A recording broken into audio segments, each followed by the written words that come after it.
news, a major shakeup at DCFS after 5-year-old AJ Freund's death. The department now says it will reinvestigate all cases deemed unfounded for any child 3 years of age or younger. They can't tell us how many cases that involves. And also, the caseworker and supervisor assigned to AJ are no longer working on child welfare cases, and all of their cases are being reviewed, their previous cases. We're also learning mother Joanne Cunningham was being investigated by DCFS prior to having AJ. She was a foster parent.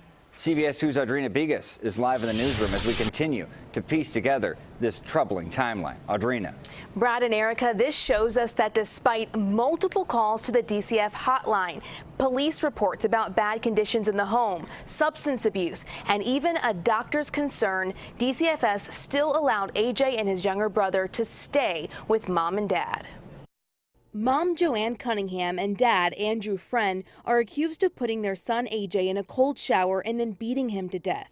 That was April 15th. That same day, police say the dad wrapped him in plastic and buried him in a shallow grave, then reported him missing 3 days later.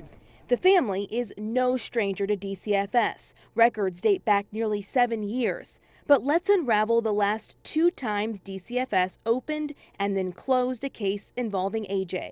March 21st, 2018, someone calls the DCFS hotline alleging AJ was in substantial risk of physical injury after someone saw him with odd bruising on his face. It's not until a month later a DCFS investigator goes to AJ's house and observed the boys to be clean and did not find signs of maltreatment. May 18th, DCFS determines the report of bruising unfounded. The investigation closed. 7 months later, December 18th, DCFS got another call on their hotline. Someone said AJ had cuts, welts, and bruises. The same day, police went to the home to arrest Joanne Cunningham for driving with a suspended license. The officer said the home was not acceptable for kids, including dog feces and urine all over. While there, an officer said AJ had a large bruise on his right hip. And later that day, AJ was examined by a doctor who was concerned when AJ told him, "Maybe someone hit me with a belt. Maybe mommy didn't mean to hurt me."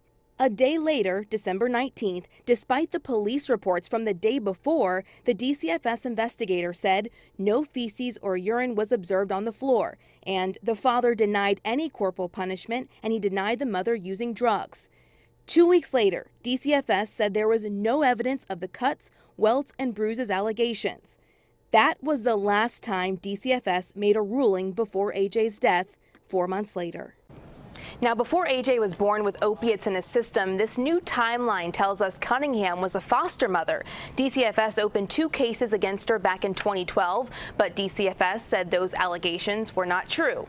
Now, this afternoon, the new head of DCFS talked about AJ's case for the first time. We'll have that for you at 6. Erica.